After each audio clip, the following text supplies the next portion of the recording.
नमस्कार, आप देख रहे हैं इंडिया बोल रहा है। मैं हूं आपके साथ विवेक शांडिल्य। डोनाल्ड ट्रंप ने होर्मुज को खोलने का फैसला किया है और कहा है कि होर्मुज हम हमेशा के लिए खोल रहे हैं। लेकिन डोनाल्ड ट्रंप से यह सवाल किया जा रहा है कि नेवल ब्लॉकेट भी तो आपने ही किया।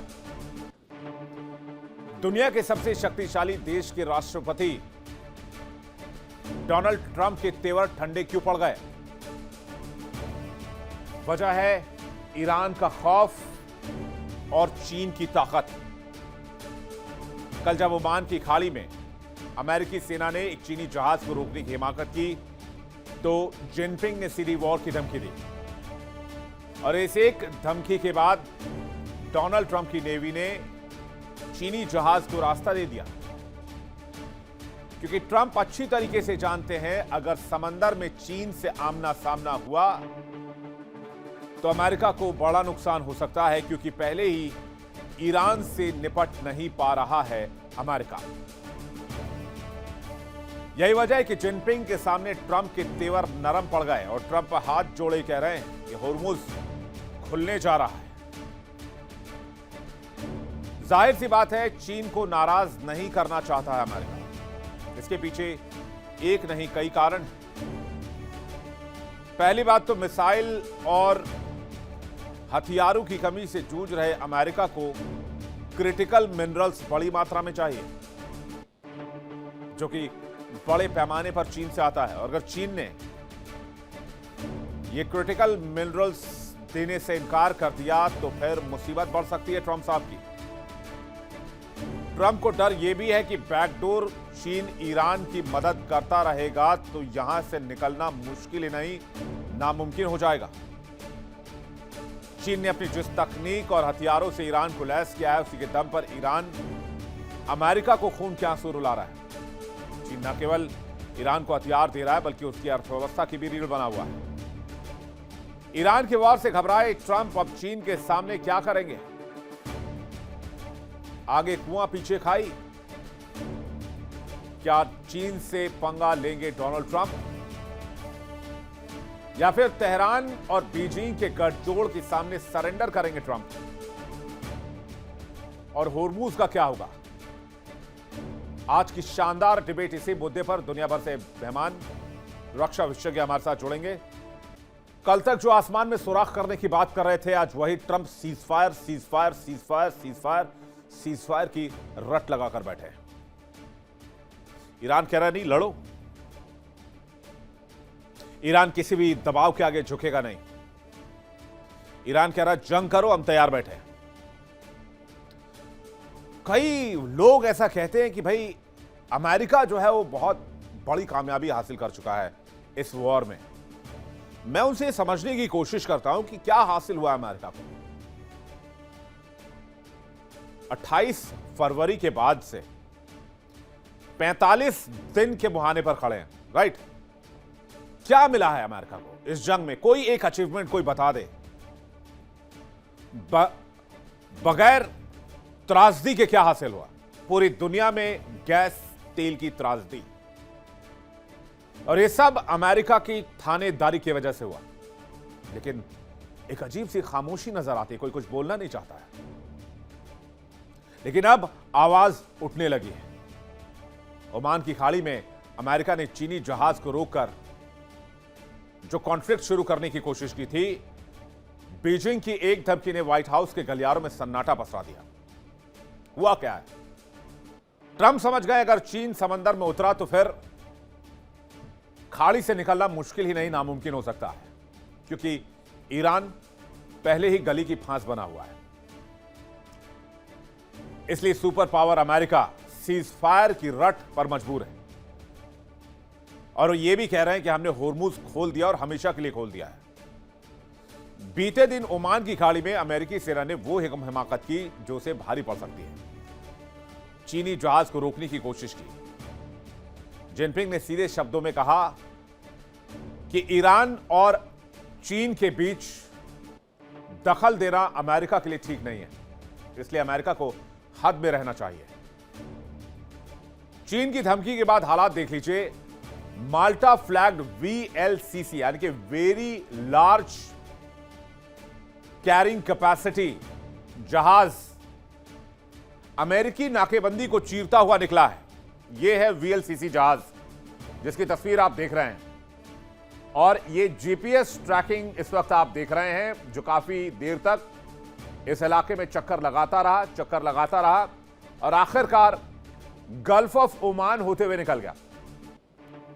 और ये जो आप मूवमेंट देख रहे हैं, ये उस जीपीएस ट्रैकिंग की मूवमेंट है जिसके जरिए आपको समझ में आएगा कि वीएलसीसी जहाज ब्लॉकेड के बाद यहां से कैसे कच्चा तेल लेकर गया।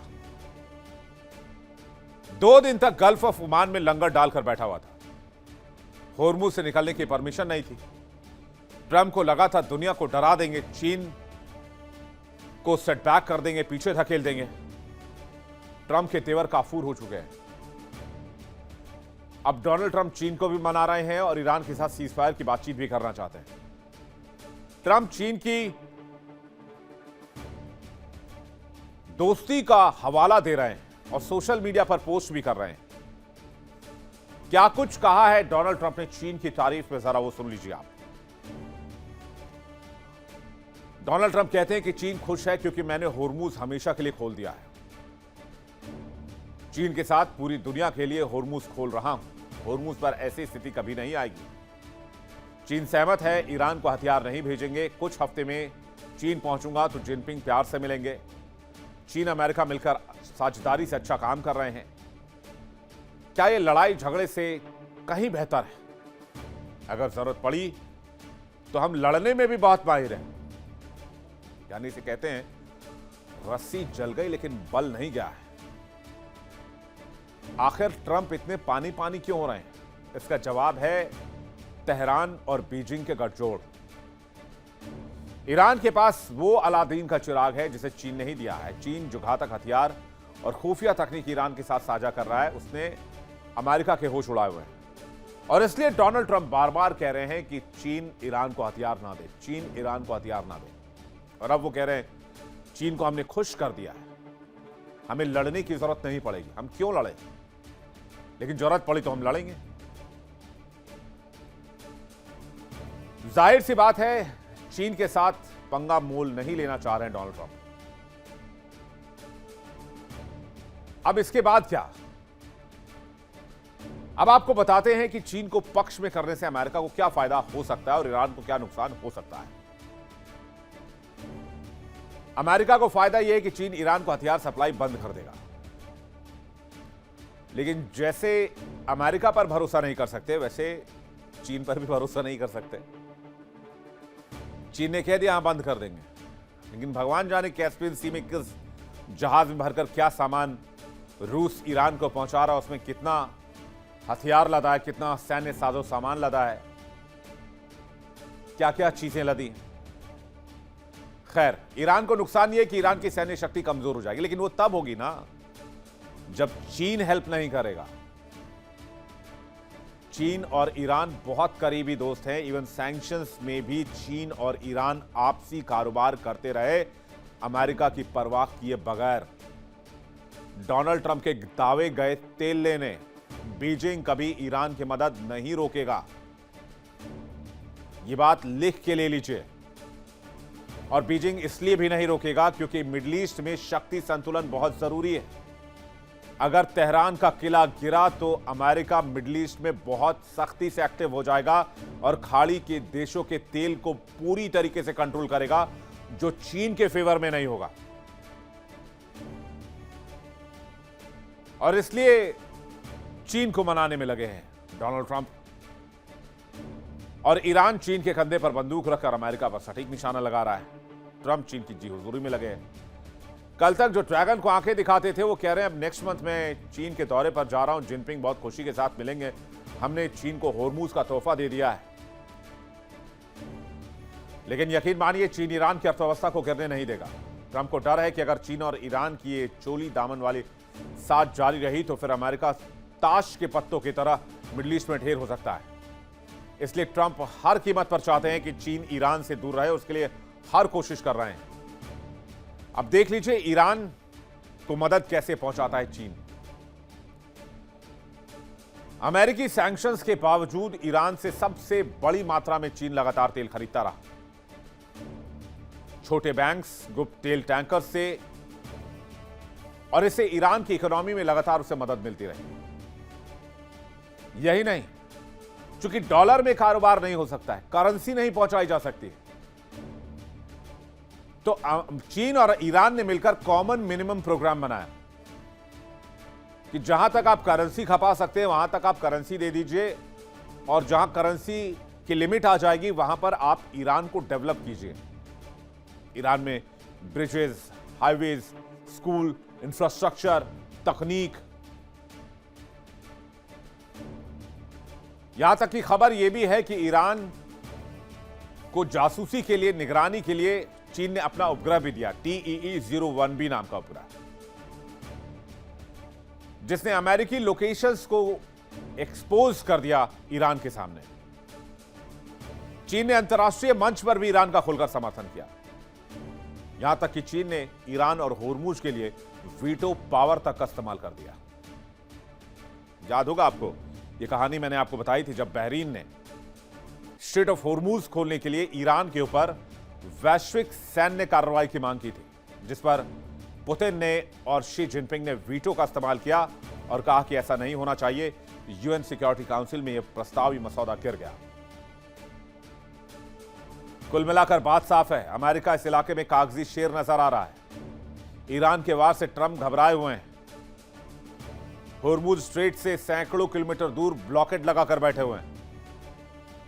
उन्हें पता है अगर चीन ने पूरी ताकत लगा दी तो फिर अमेरिकी सेना इस इलाके में बहुत लंबे समय तक फंस सकती है, और अमेरिका के सामने यहां से निकलने का ऑप्शन हमेशा के लिए क्लोज हो सकता है और एक लंबी लड़ाई में अमेरिका गिर सकता है। तो बीजिंग, तेहरान और मॉस्को के तिकड़े में क्या फंस गए ट्रंप? बातचीत करने के लिए मेहमानों का एक बड़ा पैनल इस वक्त हमारे साथ जुड़ रहा है। ग्रुप कैप्टन यूके देवनाथ, रक्षा विशेषज्ञ, बहुत स्वागत है आपका। ग्रुप कैप्टन तपेश चौधरी हमारे साथ जुड़ रहे हैं, बहुत स्वागत है आपका। लेफ्टिनेंट कर्नल JS सोडी हमारे साथ जुड़ रहे हैं, रक्षा विशेषज्ञ, बहुत स्वागत है आपका। पूर्णिमा नाथ, भू राजनीतिक विश्लेषक, अमेरिका से लाइव इस वक्त हमारे साथ जुड़ रही है, बहुत स्वागत है आपका। डॉक्टर महेंद्र सिंह हमारे साथ जुड़ रहे हैं, विदेश मामलों के जानकार, आपका भी बहुत बहुत स्वागत है। मैं सबसे पहले रुख करूंगा पूर्णिमा जी का। पूर्णिमा जी, मेरा पहला सवाल है आपसे, आखिर अमेरिका नेवल ब्लॉकेड लगाकर क्या यह साबित करना चाहता है कि वो जीत चुका है? क्योंकि बीजिंग, मॉस्को और तेहरान के तिकड़े में फंस चुका है यूएस, ये तो साफ नजर आ रहा है। अमेरिका में क्या चर्चा चल रही है? आपके मीडिया में क्या खबर है? Thank you so much for having me. नमस्ते, जय हिंद। हमारे मीडिया बेसिकली जो ट्रम्प कह रहे हैं उसी को आगे बढ़ा रही है। This is where we are unfortunately. आज एक इंटरव्यू सामने आई है, अभी पूरा सुनने का मौका नहीं मिला, बट वो धीरे धीरे सुन रहे हैं। वहाँ पे स्पेसिफिकली ये कह रहे हैं, उनकी पहले जो भाषा है वही आ रही है। आप, my first year has been the most successful. मैंने 8 युद्ध बंद करवाया है। मैंने विश्व में शांति लाई है।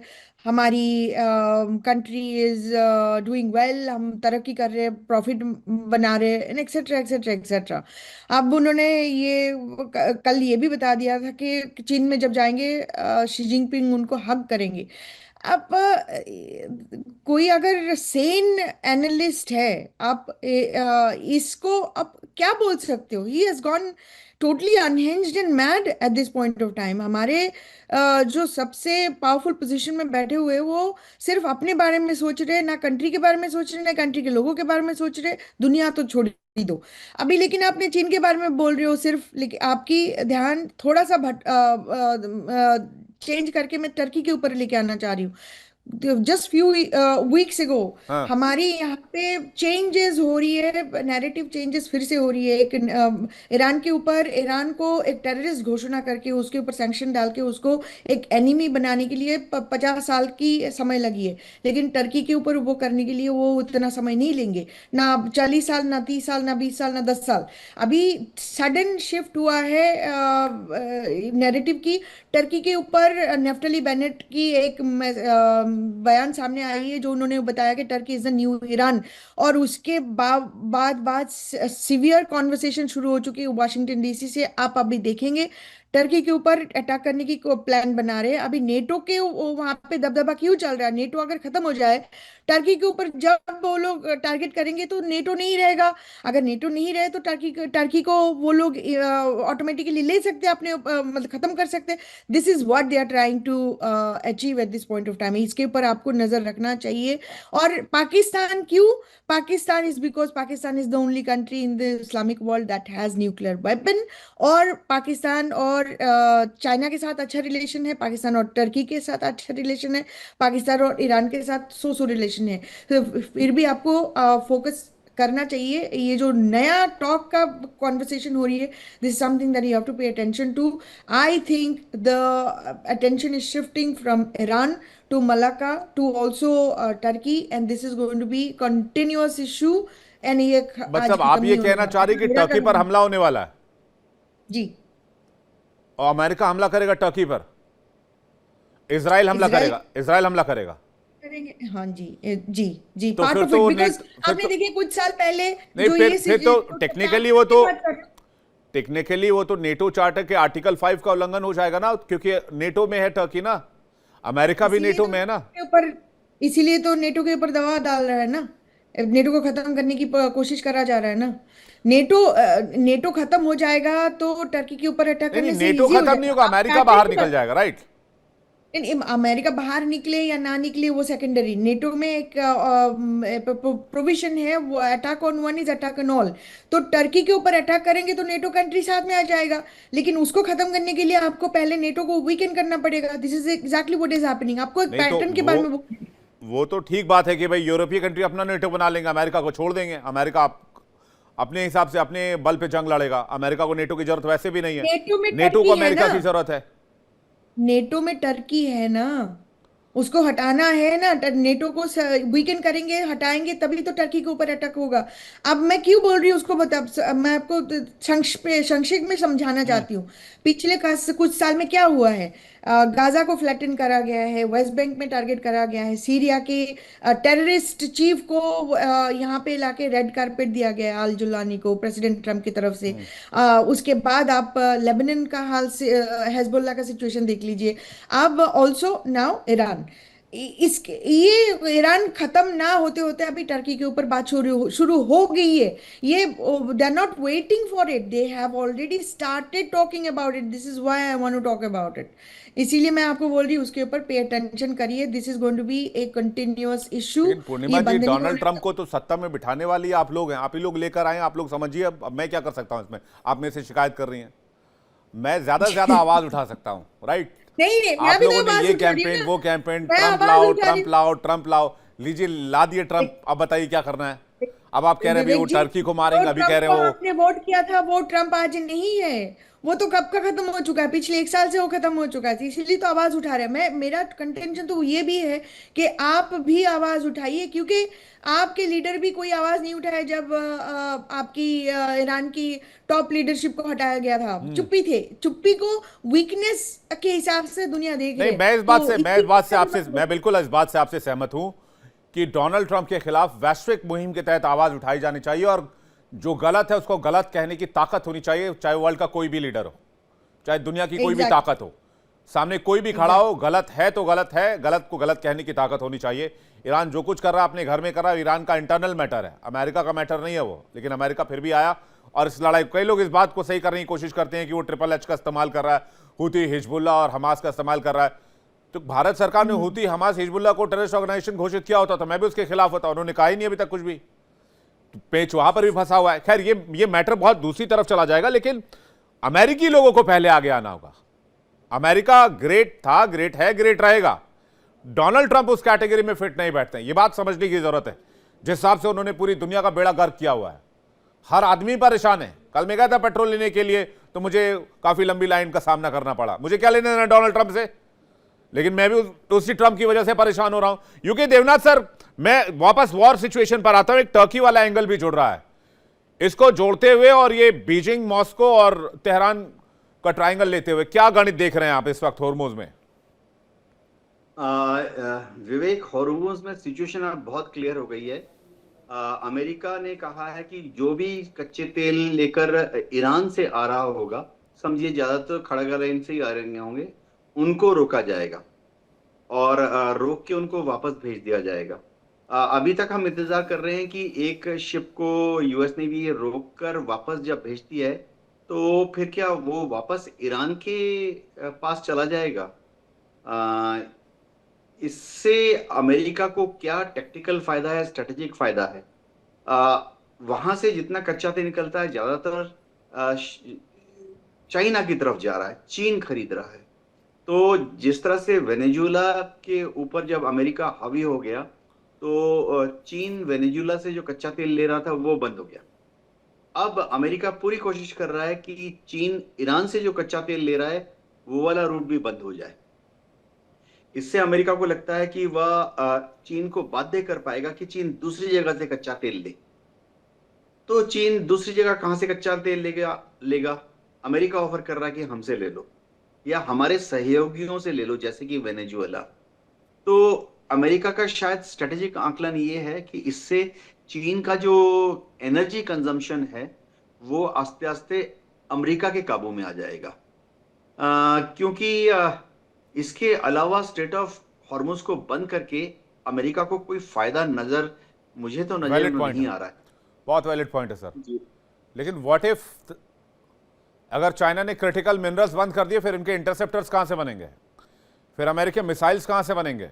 अगर वाइस वर्सा देखा जाए, अगर अमेरिका ऑयल कंट्रोल करता है तो critical minerals, rare earth materials China control करता है। और आज की तारीख में जितने हथियार की जरूरत अमेरिका को है, अमेरिकी अलाइज को है, दुनिया में किसी को नहीं है जिस सिचुएशन में ये लोग फंसे, और जितना हथियार अमेरिका इसराइल ने मिलकर खर्च कर दिया यूक्रेन के साथ मिलकर। तो चाइना एक्शन लेगा तो फिर क्या होगा? महेंद्र जी आपका रिएक्शन, फिर मैं तपेश जी और सोडी सर आपके पास आ रहा हूं। माइक चेक कीजिएगा महेंद्र जी आपका। जो ट्रंप ने सीज फायर फेल होने के बाद, जो पीस टॉक्स फेल होने के बाद स्ट्रेट ऑफ हॉर्मुज के ब्लॉकेट की घोषणा की, उसके पीछे साफ मकसद था कि वो चीन को बाहर लाना चाहता था। उसका तात्पर्य था कि इस ब्लॉकेज से सबसे ज्यादा प्रभावित होने वाला कोई अगर देश है, अगर अमेरिका ब्लॉकेट करता है तो वो चीन होना था, क्योंकि 40 से 45% उसका जो है एनर्जी ट्रैफिक इस स्टेट से होके गुजरता है। और वही हुआ। उसके बाद उसने खुल के धमकी दी कि चीन अगर ईरान को सपोर्ट करता है अन्य तरीकों से, चाहे सैन्य तरीकों से, चाहे जो है इंटेलिजेंस में मदद करता है, तो 50% ट्रैफिक देंगे। और इसके बाद चीन जो अब तक शांत बैठा हुआ था, चीन खुलकर सामने आने लगा। और जिस तरीके से चाइनीज प्रेसिडेंट का बयान देखिए कि लॉ ऑफ जंगल है, बुलिंग, एग्रेशन, बिना यूएन सिक्योरिटी काउंसिल के ऑथराइजेशन के ईरान पे अटैक हुआ, इसके पहले चीन शांत बैठा हुआ था। तो मुझे लगता है कि ये अमेरिका की, ट्रंप की रणनीति थी कि चीन को खुलकर सामने लाया जाए इस युद्ध में, क्योंकि इनका मानना था कि बिना चीन के या रूस के समर्थन के ईरान इतने दिनों तक टिका नहीं रह सकता था। और वही Exactly. होता हुआ दिखाई दे रहा है। हाँ, ऐसे में निश्चित रूप से अब चीन कितना दबाव में आता है, चीन की जो अब भाषा है, जो इतनी कड़ी भाषा का इस्तेमाल चीन कर रहा है, उसने साफ कर दिया है कि वो अमेरिका के दबाव में नहीं आने वाला है। क्योंकि पूरा इस तरीके से कि बिना संयुक्त राष्ट्र सुरक्षा परिषद के ऑथराइजेशन के आपने युद्ध किया, ये आप बुली कर रहे हो ईरान को, आप जो है एक ये लॉ ऑफ जंगल है, ये जंगल का राज है, आपने सभी अंतरराष्ट्रीय कानूनों की धज्जियां उड़ा दी हैं। तो हाँ, ऐसे में साफ है कि अब चीन भी खुलकर सामने आ रहा है इस युद्ध में। और यही वजह है कि पाकिस्तान के आर्मी चीफ फिर से वापस गए हैं कि किस प्रकार से ये वार्ता सुनिश्चित की जाए। और हम सब जानते हैं कि पाकिस्तान के आर्मी चीफ का इस पूरे पीस नेगोशिएशन में इसलिए महत्वपूर्ण भूमिका है क्योंकि वो ट्रंप के समर्थन से जो है उनको लेजिटिमेसी मिली है, वैधता मिली है। ट्रंप ने जिस प्रकार से उनको लंच पे होस्ट किया था और तमाम विरोधों के बावजूद एक लेजिटिमेसी दी थी। तो ये साफ है कि अब अमेरिका भी, हाँ, दूसरी तरफ एक और महत्वपूर्ण बात है, जिस प्रकार से न्यूयॉर्क टाइम्स में ओपिनियन पोल ये दिखाता है कि केवल 24% लोग जो हैं ऐसे हैं जो ट्रम्प के इस मिस एडवेंचर को सपोर्ट करते हैं। करीब 51% लोग ऐसे हैं जो ये मानते हैं कि इस युद्ध से कुछ भी हासिल नहीं हुआ अमेरिका को। तो ये एक अब दबाव में है ट्रम्प, और वो कोशिश कर रहे हैं कि किसी प्रकार से चीन ही अगर मध्यस्थता करेगा तो ईरान मानने वाला है, और इस जो संघर्ष है इसको इसलिए कहीं चीन न को कहीं तेल लगाया रोका जा रहा है ट्रम्प की टीम की तरफ से। ये पूरी तेल का खेल जो है, ओरिजिनल तेल का खेल जो है, जिसमें तेल मालिश हो रही है ट्रम्प की तरफ से या ट्रम्प की टीम की तरफ से चाइना की है। तपेश जी, ये है कि भाई चीन किसी तरह से, पाकिस्तान से तो देखिए हम लोगों को पता था कि हो नहीं पाएगा, और पाकिस्तान ने तो आगे बढ़कर, वो बहुत ही पुरानी कहावत है, हमारे दादी वादी किस्सा सुनाया करती थी। एक किस्सा बड़ा मशहूर हुआ कि भाई जब घोड़े की रेस हुई तो उसमें एक मेंढक भी आया। मेंढक ने कहा वो इतना तेज़ कैसे दौड़ते हैं? तो बोला, मेंढक बोला कि भाई इन लोगों ने पैर में नाल ठुकवाई हुई है, उनको किसी ने बताया। तो मेंढक ने बोला मुझे भी ठोक दो, मैं भी तेज़ दौड़ूंगा। तो मेंढक की नाल ठुकवाने से मौत हो गई, तेज़ तो दौड़ नहीं पाया। तो घोड़े के देखा देखी करने के चक्कर में वो बर्बाद हो गए, और वही हालत पाकिस्तान का है। खैर, पाकिस्तान पे तो बात नहीं कर रहा। जो बात महेंद्र जी कर रहे हैं वो एक तरह से इस बात की तरफ इशारा कर रहे हैं कि चीन आज की तारीख में अमेरिका की मजबूरी है, और होर्मुज भी वही मजबूरी है, इसलिए दोनों एंड से वो घिरे हुए हैं। जी, गुड इवनिंग टू एवरीवन। आपने जो बात कही पाकिस्तान की, वो एक छोटे से लाइटर नोट पे एक 1985 में हिंदुस्तान में तवाइफ फिल्म आई थी जिसका डायलॉग था, मैंने एक बार भी बोला था कि तवाइफों के कोठों पे शादियों के रिश्ते नहीं हुआ करते। तो वो तो बहुत मुश्किल बात है। बट जो आपने बोला चीन की मजबूरी है, वो मजबूरी तो है, क्योंकि ये ट्रम्प साहब कई बार देख चुके हैं कि चीन को धमकाना इतना आसान नहीं है। और चाहे मिलिट्रली अभी भी हम ये बात कर सकते हैं कि अमेरिका ने यूनिपोलर वर्ल्ड का नाम इसको दे रखा है, क्योंकि डिफेंस अभी भी चीन से बहुत आगे है। पर हमने सबने देख लिया कि खाली डिफेंस होने से अमेरिका ईरान के बीच में क्या हुआ, कोई ज्यादा फर्क पड़ता नहीं है। थोड़ा बहुत डिफरेंस हो, आदमी किसी भी नेशन की ग्रेट और उसकी पॉपुलेशन की ग्रेट और उनका मोटिवेशन बहुत मायने रखता है, सर्वाइवल का हो चाहे जीतने का हो, कुछ भी कह सकते हैं। ट्रम्प साहब, पूर्णिमा जी ने एक बात कही कि ट्रम्प साहब अब वो वाले ट्रम्प नहीं रहे। ट्रम्प तो कभी थे ही नहीं वो वाले, ट्रम्प तो जैसे थे वैसे ही हैं। जिस दिन से सेकंड टर्म में वो प्रेसिडेंट बने उसी दिन से उन्होंने हाल कर दिया। उन्होंने पूरी दुनिया को सुधारने का ठेका ले रखा है। जो उनके साथ है वो उनके साथ है, जो साथ नहीं है, चाहे वो कनाडा हो, चाहे वो क्यूबा हो, चाहे वो ग्रीनलैंड हो। अब ग्रीनलैंड में फंसे तो वहां से निकल आए, उसकी बात नहीं करी, तो ईरान को पकड़ लिया। अब ईरान से निकलेंगे किसी तरह तो फिर क्यूबा की बात शुरू हो जाएगी। तो ये अमेरिका का जो 20-25 साल की जो मेहनत और इतिहास है उसको बर्बाद करके जाएंगे। और ट्रम्प एक्चुअली प्रेसिडेंट नहीं है, वो बिजनेसमैन है।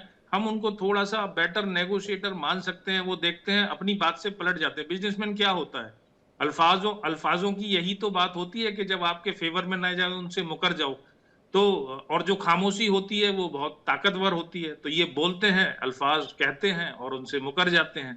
तो इनके लिए बहुत ही आसान है ये तो। लेकिन इनके गेम को हर बंदा समझ चुका है। जब मेरे जैसे मूल व्यक्ति इसको समझ सकते हैं तो वर्ल्ड में तो बहुत सारे इंटेलिजेंट माइंड बैठे हुए हैं। तो इससे कुछ फायदा होने वाला है नहीं। पर आपने जो बिल्कुल पते की बात कही कि हॉर्मुज जो है गले की फांस बन गया है। गले की फांस इसलिए बन गया है क्योंकि इतना ज्यादा प्रेशर है। ऐसा नहीं है कि अमेरिका में इम्पैक्ट नहीं हो रहा। आप किसी भी अमेरिकन से पूछ लीजिए, बहुत हालत खराब है महंगाई की, बहुत बुरी और हालत है सर। पेट्रोल डीजल और रिसेशन के स्टेज पे खड़ा हुआ है। फिर भी मैं ये मानता हूं कि अगर फिर भी ट्रम्प साहब के पास लोकल सपोर्ट होता, ठीक है, उन किस युद्ध के बीच में आर्मी का जनरल छोड़ के चला जाता, कभी सुना है आपने कोई एग्जाम्पल? तो उनके पास लोकल सपोर्ट होता, उनकी पार्टी के लोगों का सपोर्ट होता, कांग्रेस का सपोर्ट होता, फिर भी वो थोड़ा सा कुछ कर सकते थे। पर अब अपनी कुर्सी बचाने की तैयारी है तो वो बस किसी तरह हाथ मार के ये हॉर्मुज खुलवाने की कोशिश कर रहे हैं। हॉर्मुज में ये ग्रुप कैप्टन देवनाथ ने बिल्कुल ठीक कहा कि उन्होंने हॉर्मुज का ब्लॉकेड इसलिए नहीं किया कि वहां से कोई भी नहीं गुजरेगा। उन्होंने ये बोला है कि ईरान के पोर्ट से कोई भी जहाज आएगा वो वहां से नहीं गुजर सकता। दूसरा, जो भी जहाज तोल देगा ईरान को वो नहीं गुजरेगा। अब ये डाइकोटोमी है कि वो टोल की बात कैसे पता लगेगी, जरूरी तो नहीं है इमीडिएट करेंसी दी जाए, आजकल बिटकॉइन और क्रिप्टो बहुत सारी चीजें हैं, तो इसके बारे में कुछ कहा नहीं जा सकता कि वो कैसे उस चीज को असेस करेंगे। लेकिन मैं ये मानता हूं कि ट्रंप इस समय थोड़ी सी कोर्सिव डिप्लोमेसी कर रहे हैं, जो उनके एडवाइजर्स ने उनको समझाया था, थोड़ा सा पावर प्रोजेक्शन, थोड़ा सा झुकते हुए चाइना को लेके आना, क्योंकि रशिया ने बीच में बोला था कि मैं कुछ करता हूं, वो तो नहीं हो पाएगा, तो थोड़ा सा चाइना को मना लेंगे। अच्छा, अगर ब्लॉकेड हो गया तो चाइना का सबसे बड़ा नुकसान है, वेनेजुएला से तेल बंद है उसका, और ईरान से भी बंद हो गया तो China will be in a deep फिर तो ये तबेज, ये तो बदमाशी है। फिर आप चाइना का साथ भी चाहते हैं, आप चाइना को उंगली भी कर रहे हैं। तो आपको या तो सपोर्ट चाहिए या तो नहीं चाहिए, या तो फिर उंगलीबाजी बंद कीजिए आप। 25% टैरिफ, 50% टैरिफ, ये वो तो पहले दिन से, जब से वो प्रेसिडेंट बने हैं, आप एक एक्शन बता दिए जो बदमाशी का नहीं है। बदमाशी तो उनके हर चीज में, हर ऑर्डर में, हर वक्तव्य में झलक रही है, तो लेकिन वो बदमाशी ज्यादा दिन चलेगी नहीं ना। अब अगर Iran, China, Russia, north Korea एक साथ खड़े हो गए हैं, भारत चलो चुप है इस समय, ऑस्ट्रेलिया, जापान अलग हैं, और नेटो कंट्रीज भी अलग हो रहे हैं, तो बदमाशी चलेगी नहीं ज्यादा दिन। और जहां आपने एक बात कही कि अमेरिका नेटो से निकल जाएगा, अब नेटो रहेगा ही नहीं, अमेरिका को निकलने की जरूरत नहीं है। देखिए, अब उनका टारगेट टर्की है, बिल्कुल पूर्णिमा जी सही कह रही हैं, टर्की एक अकेला है जो कंट्रोल में नहीं आ रहा, और अकेला नेटो कंट्रीज है जो रशिया से भी वेपन खरीदता है। आपको याद होगा S-400 की डील हुई थी, तो F-35 बहुत बवाल की मचा था, बिल्कुल याद है। हाँ, टर्की के लिए F-35 जो आने वाले थे, उसकी डील अमेरिका ने कैंसिल की थी। तो टर्की अपने आप को थोड़ा सा आइसोलेट करके सबसे संबंध रखना चाहता है, तो ये बहुत बड़ी पॉसिबिलिटी है कि पहले टर्की को टारगेट करके और नेटो को तहस-नहस किया जाए। और आप एक बात जरूर याद रखिए कि 1949 में जब नेटो बना था, उस समय 12 देश थे, वो रशिया के एग्रेशन के खिलाफ बना था, क्योंकि सब रशिया से डरे हुए थे। अगर रशिया से डरे हुए थे, तो अब उस समय उनकी स्थिति वैसी नहीं थी। आज की डेट में ब्रिटेन, फ्रांस, जर्मनी अपने आप में बहुत पावरफुल कंट्रीज हैं। एक्चुअली देखा जाए तो इसीलिए अमेरिका को वो इतनी तेज आवाज में और ऊंची आवाज में बात कर पाते हैं। तो ये जरूरी नहीं है कि अमेरिका ही उनका सारा कुछ करेगा। और तब यूएसएसआर था सर, वो सोवियत, वो बहुत पावरफुल कंट्री था तब, वो सोवियत संघ हुआ करता था, और तब वो बहुत पावरफुल थे। वो तो वही तो है, रशिया का डाउनग्रेड फॉल ऑफ यूएसएसआर। अब रूस देखिए, यूक्रेन के साथ पिछले 5 सालों से जंग लड़ रहा है लगातार, लेकिन कोई निर्णायक स्थिति नहीं बन पाई है।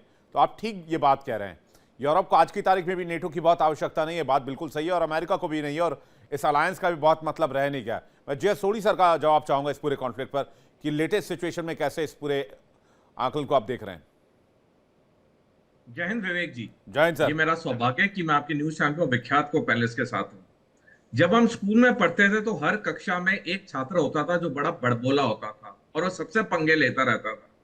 क्लास के कोने में एक बहुबली छात्र बैठता था जो बिल्कुल चुप होता था।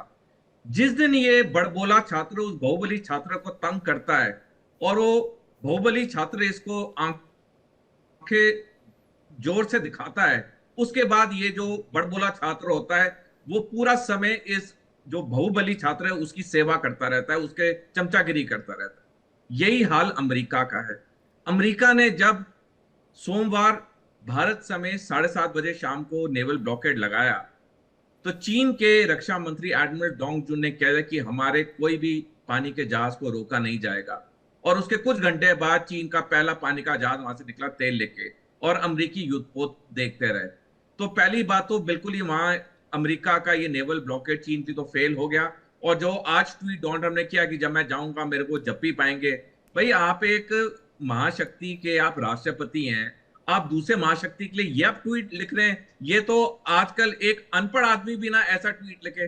तो ये दिखाता है कि पूरी तरह से चीन ने अमेरिका की सोशल मीडिया पर गाली गलौज लिख देते हैं भाई साहब। बिल्कुल, क्योंकि 1 अक्टूबर को पिछले साल चीन ने मिनरल्स के बारे में पॉलिसी बिल्कुल साफ की और उसमें कहा कि जहां भी mineral, rare earth minerals use होंगे उसका एंड यूजर सर्टिफिकेट होगा और डिफेंस में नहीं यूज होगा।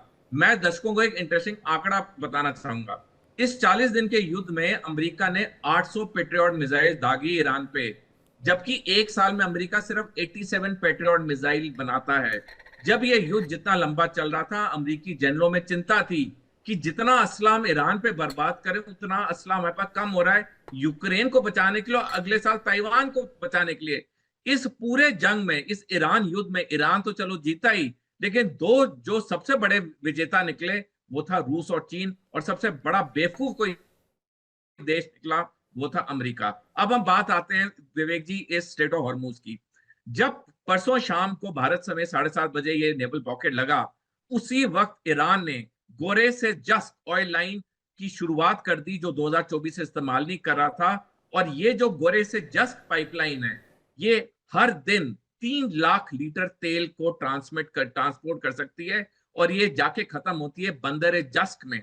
बंदर जस्क जो है वो बंदर अब्बास के पास में है, और वहां से भी दूसरे देश के पानी के जहाज आ रहे हैं, परसों शाम से वहां से तेल लेके जा रहे हैं। तो तो जहां तक ईरान की बात है, ईरान को भी कोई ज्यादा फर्क पड़ा नहीं, क्योंकि स्ट्रेट ऑफ हॉर्मूज से अब उसका तेल नहीं जा रहा, अब सीधा जमीन के ऊपर ऑयल पाइपलाइन है जो गोरे से जस्ट जा रही है। ईरान को भी कुछ ज्यादा फर्क नहीं पड़ा। जहां तक नेवल ब्लॉकेड की बात है, ये मैं दर्शकों को समझाना चाहूंगा, इतिहास में नेवल ब्लॉकेड सफल हुए हैं, लेकिन उसके लिए 2 कंडीशन होनी चाहिए। पहला, जिस देश पे आप नेवल ब्लॉकेड करें उसके आसपास के देश उस देश के दुश्मन होने चाहिए। और दूसरा, नेवल ब्लॉकेड तभी सफल होता है जब ग्राउंड इन्वेजन होता है। नेवल ब्लॉकेड वर्ल्ड वॉर 2 में ब्रिटेन ने सफल तरीके से जर्मनी पे किया, लेकिन जर्मनी के आसपास के सारे देश जर्मनी के दुश्मन थे, और फाइनली अलाइड फोर्सेस ने जर्मनी में ग्राउंड इन्वेजन किया और फिर पूर्ण जीत हुई। और इसके लिए भी वर्ल्ड वॉर 1 4 साल चली, वर्ल्ड वॉर 2 6 साल चली। अब यहाँ पे अमेरिका के पास तो वो लग्जरी है नहीं। ईरान के जो आसपास के देश हैं, अजरबैजान, अफगानिस्तान, पाकिस्तान, वो ईरान के अच्छे मित्र हैं। जहां तक बात है ग्राउंड इन्वेजन की, वो तो अमेरिका में ताकत है नहीं, क्योंकि ईरान के पास टेरन और टाइम के 2 सबसे बड़े हथियार हैं।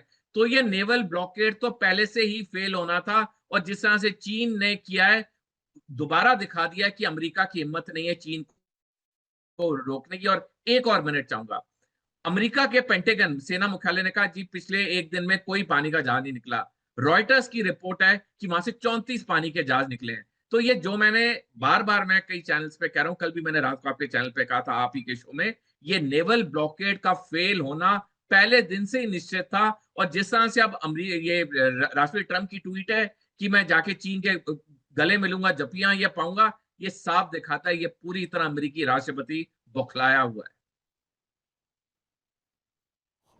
यानी कि तेल पहुंचाने का ऑल्टरनेटिव रूट ईरान के पास है। हालांकि वो कैपेसिटी नहीं है जितनी खर्ग पे है। खर्ग पे 90% की कैपेसिटी है। ईरान का मामला जारी रहेगा। क्या इमीडिएट इंपैक्ट हो सकता है? इसका जवाब ना में है। इमीडिएट इंपैक्ट ईरान को कुछ नहीं होगा। ईरान के साथ रूस और चीन का व्यापार वैसे ही चलता रहेगा थ्रू कैस्पियन सी। कैस्पियन सी के साथ एक ऑप्शनल रूट है उसके पास, वहां अमेरिका दखल नहीं दे सकता है। जिस तरह से कैस्पियन सी चारों तरफ से लैंड लॉक्ड है, उसमें अमेरिका की एंट्री इम्पॉसिबल है अनटिल अनलेस अगर जहाज की बात की जाए, हवाई हमलों की बात की जाए तो फिर वो मुमकिन हो सकता है। अब सवाल यह है कि होर्मुज को लेकर ट्रंप साहब ये कह रहे हैं देवनाथ सर कि हमने होर्मुज हमेशा के लिए खोल दिया है। तो 28 फरवरी से पहले भी हमेशा के लिए खुला हुआ था, और तेहरान 28 फरवरी से पहले कोई टोल तो ले नहीं रहा था। तो इस बयान का क्या मतलब निकाला जाए कि हमने होर्मुज हमेशा के लिए खोल दिया और चीन इससे बहुत खुश हो गया है? विवेक जी, डोनाल्ड ट्रंप कंफ्यूजन क्रिएट करने में बहुत माहिर हैं। जब वो कहते हैं कि उन्होंने हॉर्मूज हमेशा के लिए खोल दिया है, बड़ा ही सिलेक्टिव उन्होंने एक बयान दिया है। हॉर्मूज से वहां सिर्फ गल्फ देशों के शिप्स को जाने के लिए परमिशन दे रहे हैं। अगर कोई देश कच्चा तेल लेकर जा रहा है, जिसमें कि कुवैत से कच्चा तेल आ रहा है, अबू धाबी, इराक, लेकिन गुरुजी सऊदी, वो पहले होर्मुज पार तो करे, तब तो गल्फ ऑफ ओमान में जाएगा। वो पर्शियन गल्फ से ही नहीं निकल पाएंगे जो खाड़ी देश के जहाज हैं, क्योंकि पहले ईरान बैठा हुआ है, फिर नीचे आपका यूएस बैठा हुआ है। एग्जैक्टली। तो इन खाड़ी देशों से जो जहाज कच्चा तेल लेकर आ रहा है, अमेरिका की नेवी उनको तंग नहीं करती है। लेकिन ईरान ने कहा हुआ है कि वो तो स्ट्रेट ऑफ हॉर्मुज को ब्लॉकेज कंटिन्यू कर रहा है। तो इन देशों के जो भी देश का कच्चा तेल लेकर शिप आएगा दूसरे गल्फ कंट्रीज से, ईरान उनको टारगेट करेगा, जब तक कि पृष्ठभूमि में उन्होंने किसी तरीके से, समझिए, टोल टैक्स नहीं दिया है। अब टोल टैक्स देने के 1000 तरीके हैं वहां पर। जैसा कि राइटली बताया गया है कि क्रिप्टो करेंसी है। अब भारत में हम लोग तो हवाला का इस्तेमाल हर रोज ही करते हैं। तो अगर हम इंटरनेशनल मैरीटाइम ऑर्गेनाइजेशन में देखें तो ये जो टोल टैक्स देने वाला मामला है, ये जब सोमालियन पायरेट्स थे आज से 5 साल पहले, 4 साल पहले, उस वक्त ये एकदम परफेक्ट प्रोसीजर बन गया था कि सोमालियन पायलट्स जो थे वो अडन की खाड़ी के पास शिप्स को इंटरसेप्ट करते थे, परेशान करते थे, और जितने शिप के टैंकर्स थे, ओनर्स थे या शिपिंग कंपनी के मालिक थे, उनको मालूम था कि सोमालियन पायलट्स को कैसे पेमेंट करना है, तो उसमें कोई बहुत ज्यादा दिक्कत है नहीं। अब अमेरिका कहता है कि हम, अगर किसी ने टोल टैक्स दिया है तो हम उस जहाज को रोक लेंगे। हाँ। अब अमेरिका को कैसे, एज पर इंटरनेशनल लॉ जो एविडेंस बेस्ड होता है, अमेरिका को कैसे ये एविडेंस मिलेगा कि किसी देश के जो टैंकर आ रहा है उसके ओनर ने या उस कंपनी ने, टैंकर की कंपनी ने टोल टैक्स दिया है? कभी इम्पॉसिबल है पता करना। तो कुल मिला के बात है कि जो टैंकर्स के मालिक हैं वो हैरान है, परेशान है। इधर ईरान परेशान करता है, उधर अमेरिका अजीबोगरीब नियम लाता है। मैं तो इंतजार कर रहा हूं कि किस तरह से भारत का पहला शिप, जो कि ईरान से कच्चा तेल हमने शुरू किया है, बाय द वे 2019 के बाद हम ईरान से कच्चा तेल नहीं लेते थे, लेकिन जब अमेरिका ने भारत को एक वेवर दिया 1 महीने पहले, तो अब ईरान से कच्चा तेल लेकर टैंकर आने शुरू हो गए हैं। मैं इंतजार कर रहा हूं कि पहला भारतीय शिप भारत का झंडा लगाकर जब वो ईरान से कच्चा तेल लेकर आ रहा होगा तो अमेरिका की नेवी क्या बर्ताव करेगी। सर, आईएनएस अच्छा, विक्रांत, आईएनएस विक्रांत की तैनाती भी तो है वहां पर। हाँ विवेक, एग्जैक्टली। अगर हमारी नेवी वहां पर एस्कॉर्ट कर रही है या वहां तैनात है, जाहिर बात है हमारी नेवी जो है फायर कंट्रोल करेगी। नेवी को बहुत क्लियर ऑर्डर है कि किसी भी अमेरिकन शिप से वो वॉकी टॉकी पे प्यार मोहब्बत से बात कर सकते हैं उसके अमेरिकन कैप्टन से। क्या इंडियन नेवी का कोई शिप ऑफेंसिव यानी हॉस्टाइल एक्ट करेगा? सवाल ही नहीं उठता है। लेकिन विवेक, मैं अपने कुछ कैप्टन से बात कर रहा था, पानी के शिप के कैप्टन से। उन्होंने कहा कि चाइनीज शिप्स को क्लियर ऑर्डर मिल गया है बीजिंग से कि अगर अमेरिकन नेवल शिप उनको रोकने की कोशिश करते हैं तो चाइनीज कैप्टन जो है, चाइनीज शिप का जो कैप्टन है, उनको बोला गया है कि वो रुकेंगे नहीं, वो अमेरिकन नेवी की जो वायरलेस पे वार्निंग आ रही है उसको सुनेंगे नहीं, और जो भी उसकी फुल स्पीड है, चाहे 12 नॉट हो चाहे 15 नॉट हो, वो सेल करती रहेगी चीन की तरफ। ये क्लियर ऑर्डर आ गए हैं चाइनीज शिप्स के कैप्टन को, जो कि ईरान से कच्चा तेल लेकर आएंगे।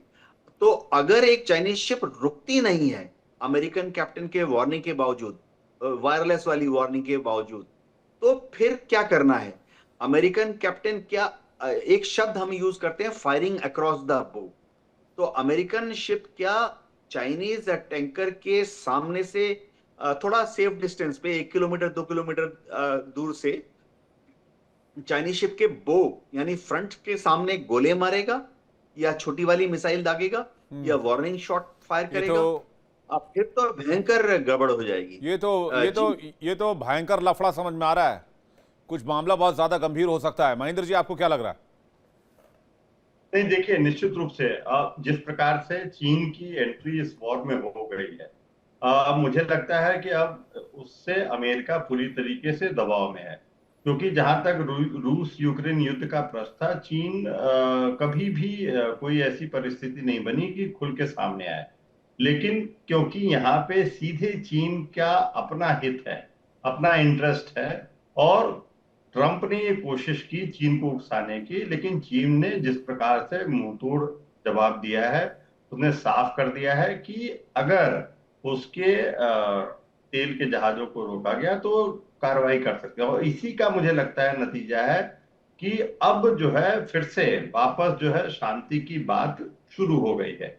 क्योंकि जो 2 वीक का जो सीज फायर था वो अब खत्म होने के कगार पे था, और जिस तरीके से, जिस तैश में अमेरिकी उपराष्ट्रपति ने जो बयान दिया था इस्लामाबाद टॉक्स के फेलियर के बाद, तो ऐसा लग रहा था कि अब अमेरिका ये ब्लॉकेट करेगा। लेकिन जिस तरीके से वो चीन के जहाजों को रोक पाने में सक्षम नहीं हो पा रहा है, जी वैसे में एक बड़ी चुनौती है अमेरिका की। देखिए, कई बार ऐसा होता है, अगर हम द्वितीय विश्व युद्ध की बात करें तो द्वितीय विश्व युद्ध के बाद ब्रिटेन जो एक बड़ा साम्राज्य होता था, महाशक्ति होता था, उसका पतन हुआ और अमेरिका एक जो है महाशक्ति के रूप में उभरा।